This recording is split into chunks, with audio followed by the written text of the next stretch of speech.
SIP के अंदर करते हैं या करते हैं लमसम में इन्वेस्टमेंट। पर उनमें से कई सारे लोग जो इन्वेस्टमेंट करते हैं म्यूचुअल फंड के अंदर, वो अभी तक इस कंफ्यूजन के अंदर है कि सर ये डिविडेंड ऑप्शन क्या होता है, ग्रोथ ऑप्शन क्या होता है और डिविडेंड री इन्वेस्टमेंट ऑप्शन क्या होता है। क्योंकि जब भी हम लोग यहाँ पर म्यूचुअल फंड रिव्यू की बात करते हैं, अक्सर हम लोग ये कहते हैं कि ये स्कीम जो है वो आपको डिविडेंड के अंदर मिल जाएगी, डिविडेंड पे आउट के अंदर मिल जाएगी, डिविडेंड री इन्वेस्टमेंट के अंदर मिल जाएगी या ग्रोथ ऑप्शन के अंदर आपको देखने को मिल सकती है। तो आप में से कई सारे लोगों के मुझे यहाँ पर कमेंट्स रिसीव हुए और कई सारे लोगों ने पूछा कि सर एक बार थोड़ा सा इसके बारे में एक्सप्लेन कर दीजिए कि इनमें क्या डिफरेंस होता है। तो फ्रेंड्स, इस वीडियो के अंदर ना केवल हम लोग इनके बेसिक डिफरेंसेस को यहाँ पर समझेंगे, बल्कि एट द एंड हम लोग ये भी देखेंगे, यहाँ पर ये भी जानेंगे हम लोग कि आपको कोई भी स्कीम चूज करते समय, कोई भी म्यूचुअल फंड की स्कीम आप जब लेते हैं तो हमको कौन सा ऑप्शन वहां पर लेना चाहिए। क्या आपको डिविडेंड ऑप्शन सिलेक्ट करना चाहिए या फिर आपको लेना चाहिए ग्रोथ ऑप्शन।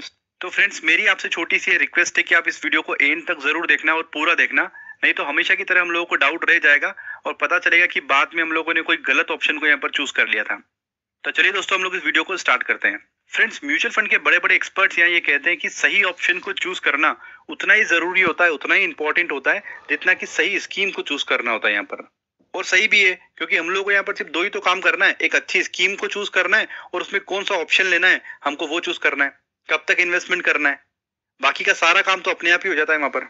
तो फ्रेंड्स, क्यों ना हम लोग उसी को अच्छे तरीके से समझ ले कि हम लोगों को कौन सी स्कीम चूज करना है और उसके अंदर कौन सा ऑप्शन चूज करना है। तो फ्रेंड्स, सबसे पहले दिमाग में ये क्वेश्चन आता है कि म्यूचुअल फंड स्कीम में डिफरेंट डिफरेंट ऑप्शंस होते क्यों हैं, क्यों हम लोगों को ये ऑप्शन देते हैं कि आप डिविडेंड वाला ऑप्शन चूज कर लो, ग्रोथ वाला ऑप्शन चूज कर लो। और इनफैक्ट एनएवी भी दोनों की अलग अलग होती है। अगर हम लोग बात करें, ग्रोथ ऑप्शन की एनएवी अलग होगी, डिविडेंड वाले ऑप्शन की एनएवी अलग होगी। तो दिमाग में क्वेश्चन ये आता है कि क्या दोनों अलग अलग स्कीम है, डिफरेंट स्कीम है क्या दोनों ये। तो स्कीम तो दोनों सेम ही होती है, क्योंकि इसके अंदर फंड मैनेजर भी वही होता है, सेक्टर अलोकेशन भी वही होता है, same number of set of shares भी सेम होते हैं, सब कुछ सेम होता है। बट थोड़ा सा यहाँ पर एक फर्क हो जाता है कि जो आपको रिटर्न मिलना है दोनों फंड के अंदर, ग्रोथ के अंदर और डिविडेंड ऑप्शंस के अंदर, जो आपको रिटर्न मिलने का तरीका है उसके अंदर यहाँ पर थोड़ा फर्क हो जाता है। मतलब किस तरीके से आपको रिटर्न दिया जाएगा उसमें यहाँ पर फर्क है। तो हमको यहाँ पर ये टेंशन लेने की जरूरत नहीं है कि स्कीम अलग अलग है, स्कीम तो सेम ही रहेगी, किस तरीके से हम लोग को यहाँ पर रिटर्न मिलता है उसके अंदर यहाँ पर थोड़ा सा डिफरेंस आ जाता है। तो हम लोग उसको समझ लेते हैं एक बार। तो अब हम सबसे पहले समझ लेते हैं कि ग्रोथ ऑप्शंस क्या होता है। मुझसे नहीं होगा, मैं जा रहा हूँ। अरे रिलैक्स, सेफ है यार। ग्रोथ प्लान क्या होता है? देखिए, जब भी आपको इन्वेस्टमेंट करते हैं ग्रोथ ऑप्शंस को सिलेक्ट करके, तो उसमें आपको कोई भी इंटरमीडिएट रिटर्न नहीं मिलता। मतलब कि स्कीम के बीच में ना आपको कोई डिविडेंड मिलेगा, ना कोई इंटरेस्ट मिलेगा, किसी प्रकार का कोई पे आउट आपको रिसीव नहीं होता। तो हम लोग यहाँ पर सपोज करते हैं कि आपने 1000 यूनिट्स बाई की, 10 रुपए की एनएवी की प्राइस थी जब, और आपने उसको इन्वेस्टमेंट को होल्ड किया यहाँ पर 3 इयर्स, और 3 साल के बाद उसकी एनएवी बढ़कर हो गई 40 रुपए, क्योंकि हर साल कुछ न कुछ उसको बेनिफिट मिलता है स्कीम के अंदर और वो इंटरनली ग्रोथ करती जाती है स्कीम। पर आपको बीच में यहाँ पर कोई भी फंड या कोई भी रिटर्न नहीं मिला, और जब उसकी एनएवी 40 रुपए आ गई 3 साल बाद, तब आपने उसको क्या किया, आपने उसको सेल कर दिया। तो यहाँ पर आपको बेनिफिट क्या होगा? यहाँ पर आपको बेनिफिट ये होगा कि जब आपने एनएवी को सेल किया 40 रुपीज की प्राइस में और आपने उसको जब परचेज किया था 10 रुपीज की प्राइस में, तो दोनों के बीच में डिफरेंस यहाँ पर क्रिएट हुआ 30 पॉइंट्स का। तो आपको यहाँ पर 1000 यूनिट के ऊपर 30 पॉइंट्स का डिफरेंस देखने को मिल सकता है। तो आपका जो यहाँ पर प्रॉफिट होगा वो कितना हो जाएगा, यहाँ पर 30,000 का हो जाएगा। इस तरीके से हम लोगों को यहाँ पर प्रॉफिट कैलकुलेट करना पड़ता है ग्रोथ प्लान के अंदर। ये बिल्कुल सिमिलर होता है कि अगर आपने कोई गोल्ड खरीदा और कुछ साल बाद उसको बेचा, तो वो अपने आप में ही ग्रोथ करता रहता है। जैसे कि आपने कोई प्रॉपर्टी के अंदर इन्वेस्टमेंट किया और 10 साल बाद उसको बेचा, तो ये भी हमारा एक ग्रोथ ऑप्शंस का एक एग्जांपल हो सकता है। जिस तरीके से प्रॉपर्टीज के रेट बढ़ते हैं, तो उस तरीके से ये हमारा ग्रोथ ऑप्शन का एग्जांपल हो सकता है। पर जैसा कि हम लोगों ने यहाँ पर देखा कि हमने जो इन्वेस्टमेंट था म्यूचुअल फंड का, वो 3 साल के बाद बेचा है। तो यहाँ पर अभी क्या हुआ है कि 1 साल के बाद आप इन्वेस्टमेंट को बेचते हैं अगर इक्विटी म्यूचुअल फंड के अंदर, तो आपको यहाँ पर लॉन्ग टर्म कैपिटल गेन लगता है। और अगर आप 1 साल से पहले अपने म्यूचुअल फंड को सेल कर देते हैं 365 डेज से पहले, तो वहां पर आपको शॉर्ट टर्म कैपिटल गेन लगता है। तो अभी आपको जैसे पता होगा एलटीसीजी यहाँ पर 10% हो गया है और शॉर्ट टर्म कैपिटल गेन जो है 15% है। हम लोग इनको भी डिटेल के अंदर समझ लेंगे एक और वीडियो के अंदर कि किस तरीके से हम लोगों को ये लगता है। तो फ्रेंड्स, अब हम लोग बात कर लेते हैं डिविडेंड ऑप्शन की। यहाँ पर इसमें क्या होता है, देखिए, आप जब भी सिलेक्ट करते हैं डिविडेंड ऑप्शन को म्यूचुअल फंड को बाय करते समय, तो इसका मतलब ये है कि आपको कुछ रिटर्न जो होता है डिविडेंड के फॉर्म में बीच बीच में रेगुलर इंटरवल पर आपको मिलता रहता है। हालांकि वो इंटरवल जिस समय आपको डिविडेंड मिलता है वो भी फिक्स नहीं होता है, और कितना डिविडेंड आपको मिलेगा ये भी फिक्स नहीं होता है। और डिविडेंड पे आउट ऑप्शन में आप हमेशा देखोगे कि उसकी एनएवी ग्रोथ ऑप्शन से काफी कम है, क्योंकि एनएवी ज्यादा नहीं होती है डिविडेंड पे आउट ऑप्शंस की। वो क्यों नहीं होती है इसको हम लोग एक बार देख लेते हैं। वो इसलिए नहीं होती है कि जब भी एनएवी की वैल्यू किसी सर्टेन लिमिट तक जाती है तो उसको फंड हाउस क्या करता है, आपको पे आउट कर देता है डिविडेंड के फॉर्म में। वो जैसे ही डिविडेंड को पे करेगा एनएवी नीचे आ जाएगी। तो अब आपका क्वेश्चन ये होगा कि कैसे एनएवी नीचे आ सकती है, इसको एग्जांपल से एक बार समझा दो थोड़ा सा। इसको मान लेते हैं कि आपके पास अगर 100 रुपए थे, आपने किसी को यहाँ पर 20 रुपीज पे कर दिए, ठीक है, तो अब आपके पास कितने बचे, 80। सेम यही फंडा डिविडेंड ऑप्शंस के अंदर काम करता है, क्योंकि वो आप ही का रिटर्न था। अगर स्कीम ने 100 रुपीज का रिटर्न कमाया और उसने आपको 50 रुपीज का रिटर्न डिविडेंड के फॉर्म में दिया, तो उसकी एनएवी 100 से कहाँ आ जाएगी, 50 आ जाएगी। तो इस तरीके से यहाँ पर वो काम करता है। तो इसको हम लोग एक एग्जाम्पल से देख लेते हैं। ये ऐड तो स्किप हो जाएगा, लेकिन अपने इन्वेस्टमेंट मत स्किप करना। अपने फोन में डाउनलोड करो ग्रो। कि अगर आपने किसी म्यूचुअल फंड स्कीम के अंदर इन्वेस्टमेंट किया है और वहां पर अगर आपने डिविडेंड पे आउट ऑप्शन को सिलेक्ट किया है और सपोज करते हैं कि आपने 20 रुपीज की एनएवी प्राइस पर कुछ यूनिट्स यहाँ पर परचेज की थी, एनएवी की वैल्यू कुछ दिन बाद बढ़कर 30 रुपीज हो गई और यहाँ पर डिविडेंड को डिक्लेयर कर दिया गया कि हम आपको डिविडेंड यहाँ पर देंगे। तो यहाँ पर डिविडेंड डिक्लेयर किया गया कि 3 रुपए का डिविडेंड मिलेगा आपको। तो उसका स्कीम का एनएवी क्या हो जाएगा, वो हो जाएगा 27, क्योंकि आपको जो 3 रुपए थे वो डिविडेंड के फॉर्म में आपको यहाँ पर मिल गए। सो आई होप आपको एग्जांपल यहाँ पर क्लियर हो गया होगा कि क्यों यहाँ पर डिविडेंड वाले ऑप्शन जब हम सिलेक्ट करते हैं तो वहां पर एनएवी क्यों हायर साइड पर नहीं जाती, क्योंकि उसमें से क्या होता है कि डिविडेंड आपको कंटिन्यूस बेसिस पे यहाँ पर मिलता रहता है। तो फ्रेंड्स, इस वीडियो का हम लोग आधा पार्ट यहाँ पर देख चुके हैं। अब सबसे इंपॉर्टेंट पार्ट इसका हम लोग देखने वाले हैं कि कौन सा ऑप्शन हम लोग यहाँ पर चूज करें जब भी हम लोगों को यहाँ पर कोई म्यूचुअल फंड बाय करना हो। तो ये बड़ा एक सिंपल है, इसको समझना है यहाँ पर, क्योंकि आपको यहाँ पर अपने आप में क्लियर करना पड़ेगा कि आपका ऑब्जेक्टिव क्या है स्कीम में इन्वेस्टमेंट करने का, और यहाँ पर आपको टैक्स को भी कंसिडर करना पड़ता है।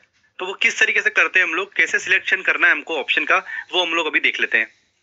देखिए, जब भी आपका इन्वेस्टमेंट ऑब्जेक्टिव इस तरीके से है कि मुझे यहाँ पर लॉन्ग टर्म में इन्वेस्टमेंट करना है, 5 साल के लिए मुझे इन्वेस्टमेंट करना है यहाँ पर, तो आप हमेशा वहां पर इक्विटी म्यूचुअल फंड के अंदर जाना पसंद करते हैं, क्योंकि वहां पर आपको रिटर्न्स अच्छे देखने को मिल जाते हैं। तो जब भी आप इक्विटी म्यूचुअल फंड के अंदर लॉन्ग टर्म के अंदर इन्वेस्टमेंट करेंगे तो आप वहां पर ग्रोथ ऑप्शंस को सिलेक्ट करेंगे, क्योंकि वहां पर आपको कंपाउंडिंग इफेक्ट देखने को मिलता है। जो रिटर्न्स आप इंटरनली कमाते हो तो वो आपको हायर साइड में देखने को मिलता है रिटर्न।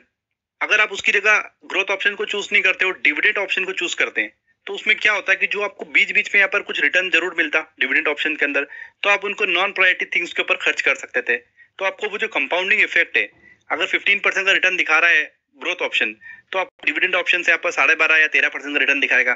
तो आपको जो बीच बीच में पैसा मिला है, हो सकता है आप उसको नॉन प्रायोरिटी थिंग्स पे यहाँ पर खर्च कर सकते थे।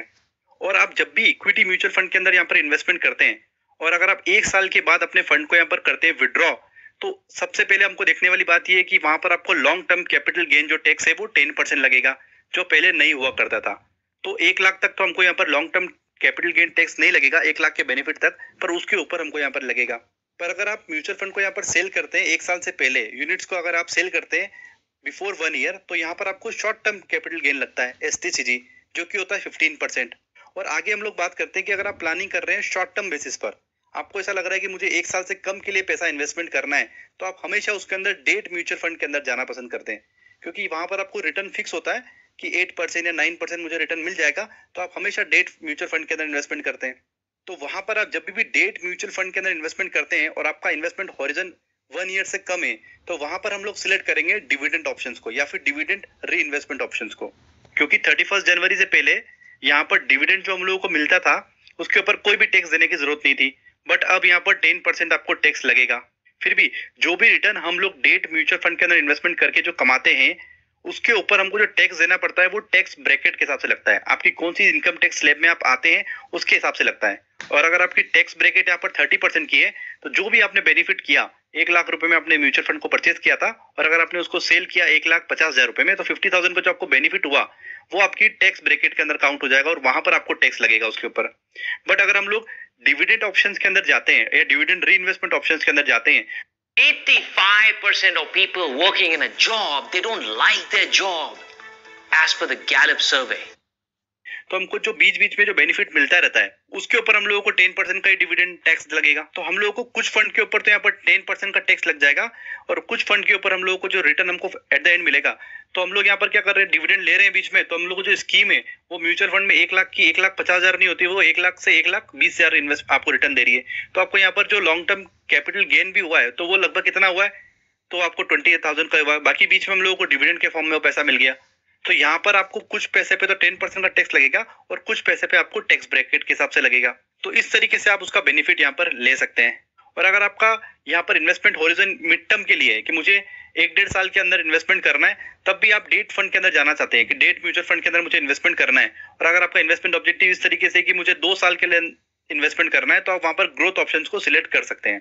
क्योंकि यहाँ पर जो रिटर्न हम लोग कमाते हैं उस पर जो टैक्स लगता है वो लगता है 10% विद इंडेक्सेशन और 20% विदाउट इंडेक्सेशन, इस तरीके से यहाँ पर लगता है। तो अगर हम लोग को मिड टर्म के अंदर जाना है तो हम लोग यहाँ पर इस तरीके से भी फंड में सिलेक्शन कर सकते हैं। तो फाइनली हम लोग कंक्लूड करते हैं इसको कि किस तरीके से हमको यहाँ पर स्कीम को बाय करना है। तो अगर आपकी नीड ये है कि अगर आपको लॉन्ग टर्म में इन्वेस्टमेंट करना है, 3 साल या 5 साल से ऊपर का इन्वेस्टमेंट करना है, तो आप हमेशा इक्विटी म्यूचुअल फंड के अंदर जाएंगे और वहां पर आप सिलेक्ट करेंगे ग्रोथ ऑप्शन को। अगर आपको शॉर्ट टर्म में इन्वेस्टमेंट करना है, लेस देन 1 ईयर इन्वेस्टमेंट करना है आपको, तो आप हमेशा प्रीफर करेंगे कि मैं डेट इंस्ट्रूमेंट्स के अंदर, डेट म्यूचुअल फंड्स के अंदर यहाँ पर इन्वेस्टमेंट करूं और वहां पर डिविडेंड ऑप्शन या फिर डिविडेंड री इन्वेस्टमेंट ऑप्शन को यहाँ पर सिलेक्ट करूं। और अगर आपको मिड टर्म के इन्वेस्टमेंट करना है, more than 1 year, less than 3 year, तो अगर आपको वहां पर जाना तो आप डेट म्यूचुअल फंड में इन्वेस्टमेंट करेंगे और ग्रोथ ऑप्शंस को